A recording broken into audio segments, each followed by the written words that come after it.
Danger Nation, Danger Station. My guys and gals, what's happening?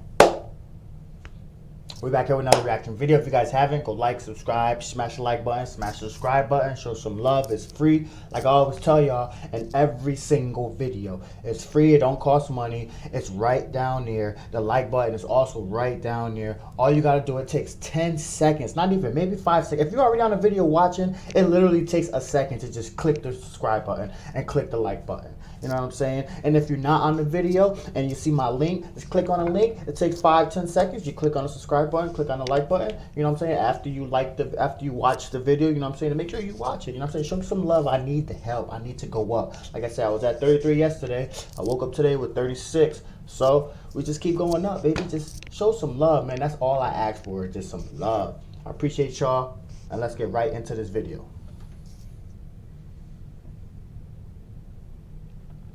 Ahead of them, yet they find themselves facing the reality of never being able to experience the outside world again. As we all know, crime and punishment are two sides of the same coin, and when it comes to young people committing serious offenses, the consequences can be especially severe. But what happens when a teenager is sentenced to life in prison with no chance of parole? How do they react to the news, and how do they navigate life behind bars?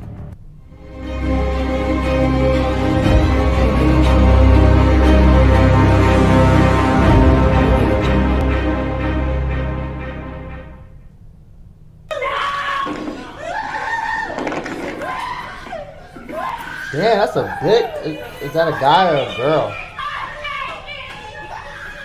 I'm crazy. Shondell Jackson. 21-year-old Nathan Potter seemed to have a beautiful life ahead of him. At 19, he's already a film student at the University of Wisconsin-Milwaukee. He probably already made plans with his family and friends about the next direction of his life after school. But this wasn't to be. 19-year-old Jackson Shondell, with his accomplice, 20-year-old Derek J. Thomas, sighted Potter walking to his apartment on that fateful day, sized him up, and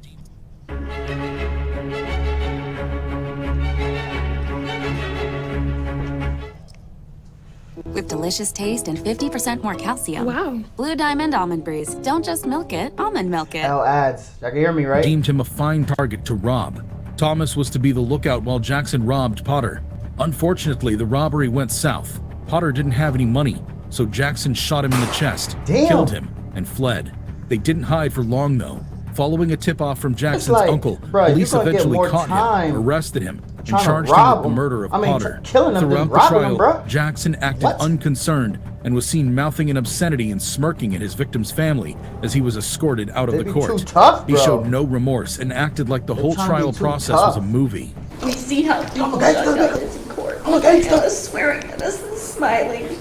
In her address to the court, Jackson's mother confirmed that she heard the news, but insisted that her son wasn't a monster. Judge, there's nothing that can be said to bring back all the way up until the end for no reason. But your sentence can ensure that Shondell does not have the opportunity as a free man to inflict pain like this again. Is there such thing as pure evil? We think so. Jackson's attitude grew violent when County Circuit Judge Rebecca Dowlett sentenced him to life imprisonment without the possibility of parole on one count of felony murder. He caused that though, bro. If he had some type of sympathy, he cursed the judge and had to be wrestled to the ground, pepper sprayed, and restrained by court officers. While the commotion was ongoing, a member of Jackson's family was heard telling Potter's family that she hated them. Another also remarked that God is the judge. These reactions made people suggest that Jackson's violent attitude might be a family thing. Jackson's accomplice, Derek, who played a minor part in the killing, was charged with felony murder. He pleaded guilty to being a lookout for Jackson during the robbery and was sentenced to 12 years in prison.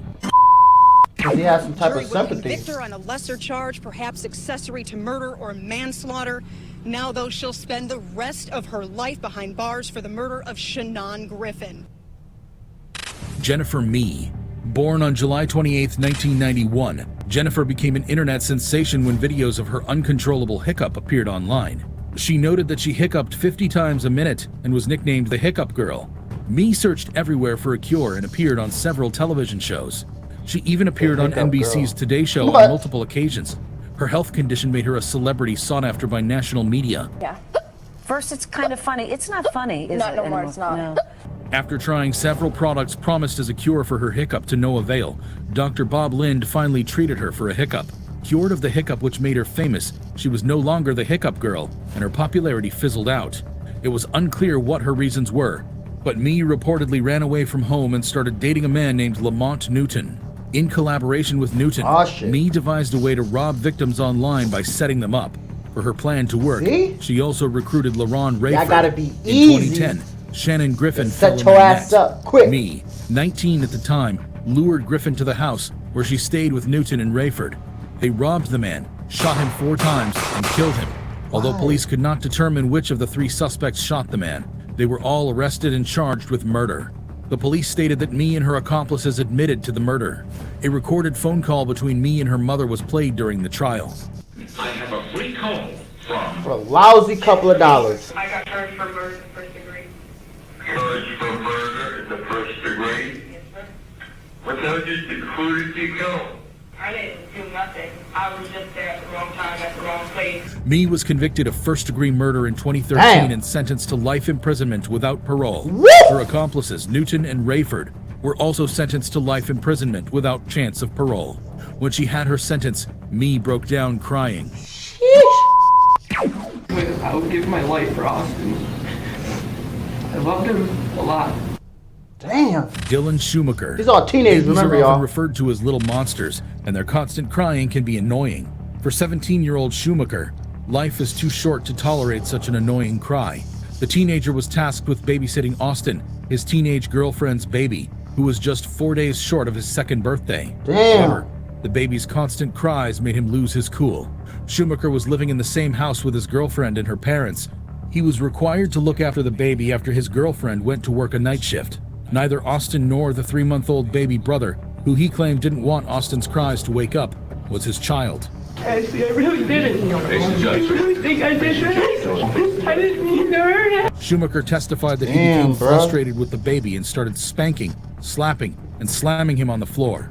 He also admitted to punching him several times in the head through a pillow. What? Austin sustained extensive head injuries that led to brain bleeding and death. Oh, yeah. Schumacher You're was outta charged here. with 2nd-degree murder and child You're outta abuse here. charges. You Before Schumacher was out. sentenced, Supreme Court Justice M. Williams Bowler was also unmoved by Schumacher's tears and reminded him of a call he made to his mother. Will show that you admitted that on July 23rd, 2013, in a phone call Pack to your 'em up. mother from the holding center, you stated, Pack them and up. a quote from the court reporter, "I am a 16-year-old blonde. Probably all I have to do is cry in front of the jury, and they're going to feel sorry for me." The judge decried such manipulation and deception and promptly sentenced him to the maximum punishment of 25 years to life in prison. Brandon Spencer. Brandon Spencer was 19 when he fired into a crowd. Although nobody died, he injured 4 people and was charged with 4 counts of attempted murder. During a crowded Halloween party on the University of Southern California campus in Los Angeles in 2012, gunshots were fired and everywhere became rowdy. There were no casualties, and the police investigation soon led them to Spencer. Spencer was a noted gang member who rival gang members had shot. His attorneys informed Bet the you court in that there Spencer crying shot now. to deter rival gang members Gotta he do all these believed were crimes after and him. won't be in there Indeed, crying. one of the young men suspected of shooting Spencer in the stomach in 2011 was among those Spencer's shots injured. Many people attested to Spencer's good behavior during the trial, including an LAPD officer. Bet you're doing His crazy, attorneys dumb pointed out his stuff. lack of criminal record. However, prosecutors argued that his gang life and a gun connection were negative, and that if you shoot into a It crowd, don't you're willing matter. to kill someone. Shooting into a crowd of people. Life in prison, and I'm not a bad person, but I made mistakes. You shot into a crowd of people, bro. You killed somebody. Spencer Probably the wrong insisted that he person. was innocent. When Edmund Clark Jr., the Los Angeles Superior Court judge, sentenced him to 40 years imprisonment, Spencer started crying and hit his head on the table. Martise Fuller. Kaylee Juga, who was 15 then, and her mother, Stephanie Juga, have been planning a family camping trip. Unknown to them, the trip was never going to happen. Whoa. Kaylee broke up with her Football boyfriend, numbers. Martise Fuller, weeks ago and was listening to music in her room when the tragedy occurred. Almost What happened? everyone has had to deal with heartbreaks and breaking up, while some had to find creative ways of winning back their partner's affection or nursing their broken hearts. Fuller had a different idea. Fuller blames Kaylee for his woes after being expelled from school and banned from the football team. On May 9th, 2019, he snuck up to Kaylee's room with a handgun. Fuller was a regular at the house and knew his way around the house. Once inside Kaylee's room, the 15-year-old Fuller shot her 5 times. The mom heard gunshots and came out to investigate, and Fuller turned on her, shooting her twice before running away. Fortunately, she survived. Fuller was arrested soon after and charged with murder, attempted murder, and burglary. He maintained that he was innocent during the trial, even though the police found the gun he gave a relative to dispose of matched the one used in the crime, even as Kaylee's mother, who saw him, testified. I heard a shot. I stopped in my doorway, and I looked at him and I said, "Oh my God, Mark, please." I said, "Please, you don't have to do this." And he looked at me and he said, "Yes, I do." When Fuller was allowed to address the court, he maintained that he was innocent and blamed the media for painting him black. I saw you assert your constitutional rights in a trial that you had every right to do.